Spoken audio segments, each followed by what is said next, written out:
इस टाइम मस्जिद विच जिहड़ियां चीज़ां की जरूरत है, मस्जिद विच थल्ले फर्श पैना, फिर पलस्तर होना, फिर उपर सीलिंग होनी, रेत दी, सीमट दी, बजरी दी, बड़ी सारी जरूरत है। तुहाडे साथियों के तामन की जरूरत, इस तरह फिर है पानी 50 फुट बोर, ये सिर्फ तराई वास्ते इट्टां नूं मतलब सीमट बजरी मसाला रलाउण वास्ते इस्तेमाल हुंदा रहे। अगों ये जो वजू करन दी वारी आएगी फिर इत्थे मतलब सानू साफ पानी की जरूरत, जिहड़ा 500 फुट बोर जिहदा कोई 2,20,30,000 रुपया खर्च बोर का, फिर उत्ते पंप लगे या विच मजाइल पाइए 1 रुपया 30,000 उहदा लग जाना, कोई 2.5 लाख का मस्जिद का साफ पानी का बोर वगैरह वगैरह। इस तरह यह जिहड़ा चाचेरी लगे ने ये काम पे करते हैं, पैप पे पाते हैं, ये बिजली के पैप यानी वायरिंग करते हैं। इंशाल्लाह हुण मस्जिद का पलस्तर शुरू हो जाएगा। अल्लाह पाक की ज़ात खैर वफियत रखे। रमज़ान के एंड ते इंशाल्लाह मस्जिद का इफ्तिताह करना और मस्जिद के पलस्तर करा के फर्श पा के बकायदा नमाज पढ़ी जाए। मतलब है जी साडी वायरिंग वाला काम सी, यानी पैप शैप पैन वाले सन, चलियां शरियां मार के जिवें चाचू होरी लगे ने आखिरी यानी कि काम इहदा पैपां नूं उत्तों सीमेंट दे नाल ढकदे ने पे। ये काम मुकम्मल हो गया वायरिंग का पैप पैन वाला।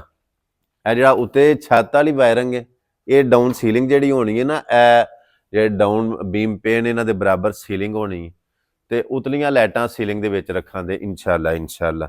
इस तरह थल्ले आ वेखो ना, जिन्नी सानू भरती चाहिदी सी, जिन्ना पसड़ चाहिदा सी, इहदे मुताबक बराबर साडा ये पसड़ पूरा हो गया। ये मस्जिद एक मरकज़, ये सदका जारिया फौत शुदगान वास्ते, मरहुमैन वास्ते, अपने वास्ते, अहलो अयाल वास्ते, जेड़े बीवी बच्चे भैन भरा माँ प्यो अजीज़ो अकारब दुनिया तो टुर गए, उन्होंने वास्ते एक छोटा सदका जारिया नहीं। मस्जिद वेखो ना माशाअल्लाह, ए तुहानूं मैं वीडियो विखांदा रहना हाँ कि इत्थे काम पहुँच गया, इत्थे काम पहुँच गया, इत्थे काम पहुँच गया, ते काम हुंदियां हुंदियां तुहाडे तामन दे नाल आस्ता आस्ता आस्ता आस्ता तुसीं वेख रहे हो किड्डा वड्डा एक मरकज़ बन गया।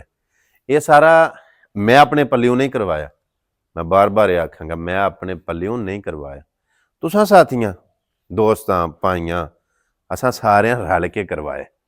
और बड़ियां सारियां दुआवां ने, बड़ियां सारियां मेरियां नेक ख्वाहिशात ने, अल्लाह पाक कबूल करे, अल्लाह अजरे अजीम दे, अल्लाह बहुता दे, अल्लाह पाक इनू सदका जारिया बनाए। मैनू तुहानू अल्लाह मजीद तौफीक दे। मैनू पता है कि मैनू केड़ियां केड़ियां गल्लां सुननियां पैंदियां, वो लोग जेड़े साथ देने की बजाय सिर्फ तनकीद कर सकते हैं, जेड़े सिर्फ और सिर्फ गल्लां कर सकते हैं, जेड़े सिर्फ और सिर्फ तजलील कर सकते हैं, वो तू इंज करना, तू बहावा करना, तू रियाकारी करना, तू नुमाइश करना।